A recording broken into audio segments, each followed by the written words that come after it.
Good morning, everyone. So I've had quite a few people messaging me about details on the camper. So I figured I would just go through an outside video, kind of a walkthrough of, what I built, how I built it, so on and so forth. So it's a 5x9, width-wise is 63 inches wide, and length it's 108 inches at the bottom.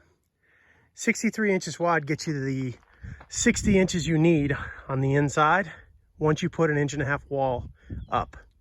So it leaves you that 60 inches for the queen size mattress. The back side is my kitchen area, if you will. I didn't do the traditional kitchen because I was just a little concerned about grease and cooking inside the back of the camper. So the back of the camper is the storage area for all the kitchen stuff. With storage boxes and everything up there, which I've already showed you guys that. Some things that I added that are a lifesaver are these latches here on both sides, and they're spring loaded.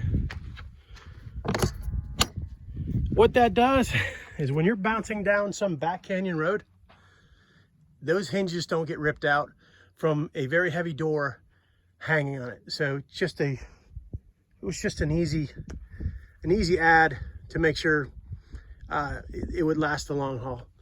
I did the shower on the roof. I'm not happy with that.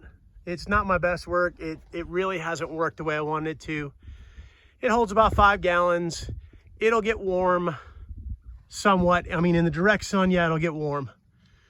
But, trying to get that thing airtight is a challenge. I would say if you're going to go that route, just buy one. Just buy one and be done with it. I probably got $100, $150 in that thing.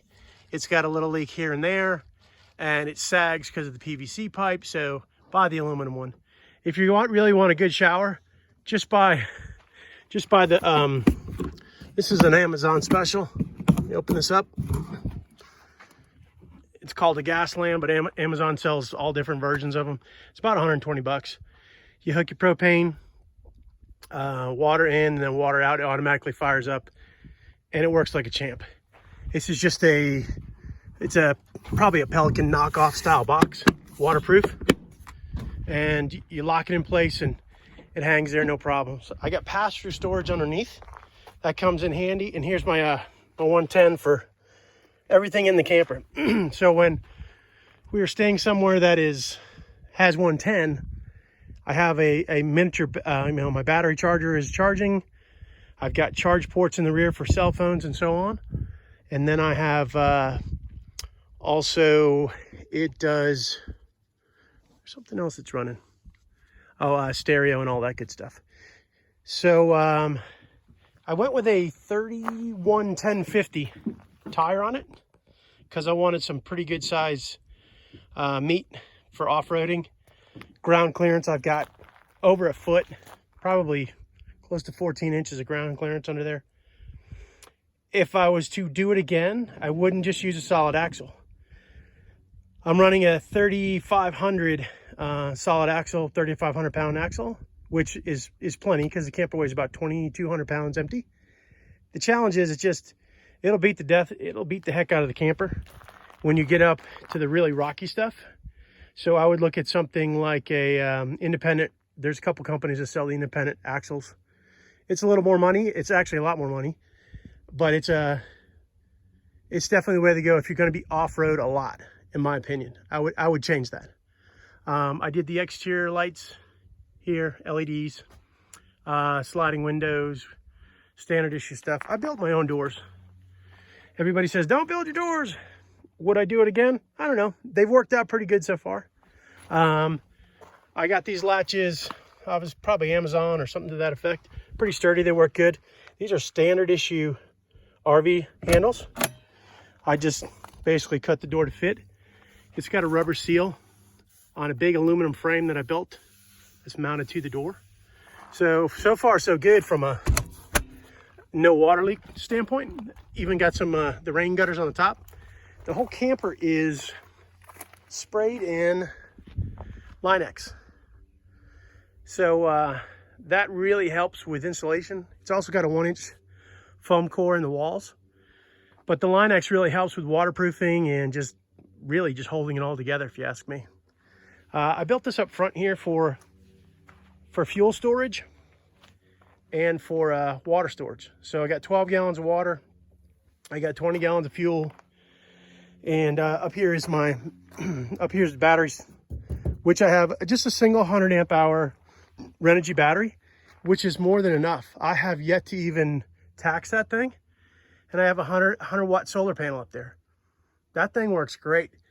I can charge cell phone, I can charge iPad, listen to the stereo all at the same time without a problem with a little bit of sun. So the sun really helps. Fenders were you know, you buy the Amazon fenders, oh, it looks great. You get them, they're too straight down, they won't fit around the tires, so I had to cut these here, flare them out, re-weld them together. And then I added these. This is 2-inch square tubing, and you can jump up on the roof if you wanted to. It's a good stair for that. It ends up being a good catch-all for everything that falls. Shoes, you name it, it's a good place to put stuff. And then you have jacks here, just a quick release pin. The jack, when it's when stored, is all the way up. One thing I would change, hindsight's 2020, I'd put the jack maybe here or here, because I sure would like to get that door open without having to release that jack. So those are the things you learn along the way. The whole entire camper, once I had it sprayed, I went around it with 2-inch angle aluminum and just sprayed everything in a satin black. The awning made, I bought just a square tarp, if you will, Amazon, Google, whoever, but they have them. This was like I think it was 8 by 10 or something to that effect. Even came with the rings here sewn in. All I did is take it to the place that worked. Actually, they had a nice lady who helped me out. They just sewed in some cordage, if you will. And this is like sailboat. There's a round track there. Let me see if I can get that. There's a round track that this awning just slips into. So this awning, when you take it down, you collapse your 2 poles, you take your spikes out of the ground, and you just grab a hold of the awning and slide it right out, fold it up, and put it underneath for storage. That's a lifesaver. And I never thought it would be. My brother turned me onto that. He had a mat. I'm like, what do you want a mat for? You want a mat for when you have to go pee at 2 o'clock in the morning and you want to walk through the dirt. Or if you want to, right when you step out in the morning, you want to stand on something besides the dirt. A couple of these little mats are really a way to go. Another upgrade I just recently put on is tire pressure sensors. So I bought a kit, Amazon, for, I want to say it's about $89. It has 6 sensors, so I can monitor both the trailer tires and all 4 on the Toyota FJ that I pull it with. So now, and it sits right on your dash. Here, actually, it's right here. I turned it off. Not going out today, but it's solar powered. Sits on your dash and it reads all 6 tire pressures at the same time. So you set your high and your low limit. I set the low limit at 26 pounds. So at 26 pounds of air pressure, it starts to beep saying, hey, you got a tire that's going down. Now, what you'll notice is I don't have a spare tire on this. In running a 31-10-50, that's a big knobby tire. You are not going to pick up nails, and you know, it takes a lot to put a hole inside of one of these things. So if you were to pick something up and it was a slow leak and you were traveling down the highway, if it got low enough, it would start to overheat and then the tire you'd have a blowout. So a tire sensor monitoring system basically allows me to watch what's going on and catch it before it becomes a big problem. Now I have a plug kit that I brought with me so I can plug the tire. And I know some people say yay or nay with plugs, but I grew up as a mechanic for a lot of years, so plugs work if you know how to watch it and keep an eye on it. So that is the exterior or what I did and how I built it. So you have any questions, let me know, and please subscribe to the channel if you like what you're hearing. Thanks.